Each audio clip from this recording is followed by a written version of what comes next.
একদিন তুমি তোমার বাড়ির সদর দরজা মানে মেন দরজা খুলে দেখলে সেখানে তিনজন ব্যক্তি দাঁড়িয়ে আছে: সম্পদ, সফলতা, প্রেম। সদর দরজায় যদি দেখো এরম তিনজন ব্যক্তি দাঁড়িয়ে আছে, তুমি তাদের তোমার বাড়িতে আসতে বলবে, ডাকবে, নিমন্ত্রণ করবে? শুনে ভাবছো এটা আবার কিরকম ব্যাপার? নতুন কোনো গল্প নাকি নতুন কোনো ধাঁধা? আজকে আমি তোমাদের ওই তিনজন ব্যক্তির গল্প শোনাবো। গল্পটি লেখা হয়েছে আরবের একটি প্রভিন্স যার নাম হচ্ছে কাতার, সেই কাতারের একটি ফোক গল্পের অনুসরণে। একদিন একটি বাড়ির সদর দরজাতে তিনজন ব্যক্তি এসে হাজির হয়। তারা সদর দরজাতেই দাঁড়িয়েছিল, বাড়িতে ঢোকেনি। বাড়ির কর্ত্রী তাদের দেখে বলে, আপনারা বাড়ির ভিতরে এসে বসুন, আমি আপনাদের জন্য কিছু খাবারের ব্যবস্থা করি।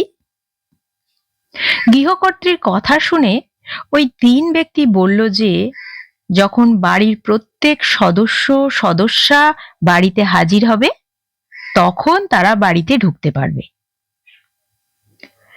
একটা পরিবারের সকল সদস্যা তার নিজেদের কাজ নিয়ে ব্যস্ত থাকে, তাই সকলে নিজের কাজ সেরে বাড়ি ফিরতে বিকেল হয়ে গেল।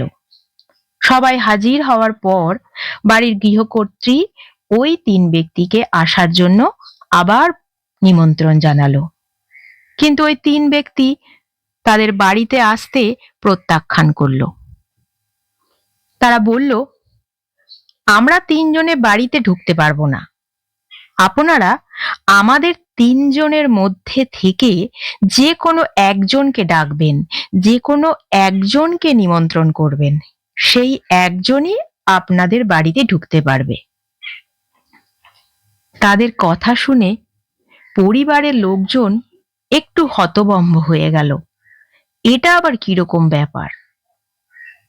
তখন যে ব্যক্তি মাঝে দাঁড়িয়েছিল, মানে যে দ্বিতীয় ব্যক্তি, সেই ব্যক্তি প্রথম ব্যক্তিকে দেখিয়ে বলল, ওর নাম সম্পদ, সমৃদ্ধি, আপনি চাইলে ওকে আপনার বাড়িতে ডাকতে পারেন।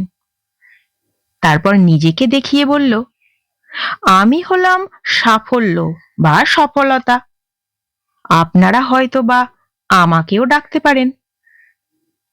আর তারপর তৃতীয় জনকে দেখিয়ে বলল, ওর নাম প্রেম, আপনারা ওকেও নিমন্ত্রণ করতে পারেন, কিন্তু যে কোনো একজনকে ডাকতে বা নিমন্ত্রণ করতে পারবেন, তিনজনকে নয়।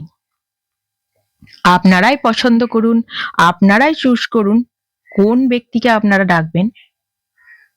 সব শুনে পরিবারের সকল সদস্যার মধ্যে একটা মৃদু আলোচনার গুঞ্জন উঠল।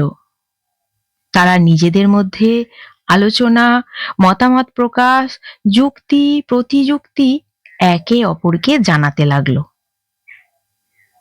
কিছুক্ষণ পর বাড়ির গৃহকর্তা চাইছিল সম্পদকে আমন্ত্রণ জানাতে, গৃহকর্ত্রী চাইছিল সফলতাকে ডাকতে, কিন্তু তাদের মেয়ে চাইছিল প্রেমকে নিমন্ত্রণ জানাতে।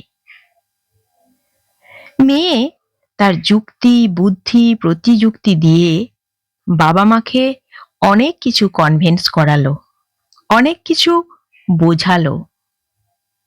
অবশেষে তারা সকলে মিলে স্থির করলো যে তারা প্রেমকে, ভালোবাসাকে ডাকবে। তাই এটাও তারা জানালো যে তাদের বাড়িতে প্রেমের নিমন্ত্রণ, তাদের বাড়িতে প্রেম প্রবেশ করুক, প্রেম আসুক। তাদের মতামত শুনে প্রেম সেই পরিবারের গৃহে প্রবেশ করলো। আর প্রেম প্রবেশ করার সাথে সাথেই সাফল্য আর সম্পদও সেই গৃহে প্রবেশ করলো। সকলে খুশি হলেও খুশির মধ্যেই গৃহকর্তা জিজ্ঞাসা করে ফেলল, আপনারা যে বললেন কেবলমাত্র একজনই প্রবেশ করতে পারবে? তবে যে সকলে মিলে... গৃহকর্তার কথা শেষ করতে না দিয়েই 3 ব্যক্তি একসাথে বলে উঠল, যদি আপনারা সম্পদ অথবা সাফল্য একজনকে ডাকতেন, তবে বাকি 2 জন এখান থেকে চলে যেতাম। কিন্তু আপনারা প্রেমকে আমন্ত্রণ করেছেন। প্রেম যেখানেই যায়, সম্পদ বা সমৃদ্ধি যাই বলুন না কেন, সাফল্য বা সফলতা প্রেমের সাথে সাথেই যায়। সম্পদ, সাফল্য এরা প্রেমকেই অনুসরণ করে। সকলকে পেয়ে পরিবারের সকলের মন খুশিতে ভরে উঠল। আজকে এটাই ছিল আমার খুব ছোট্ট একটা গল্প।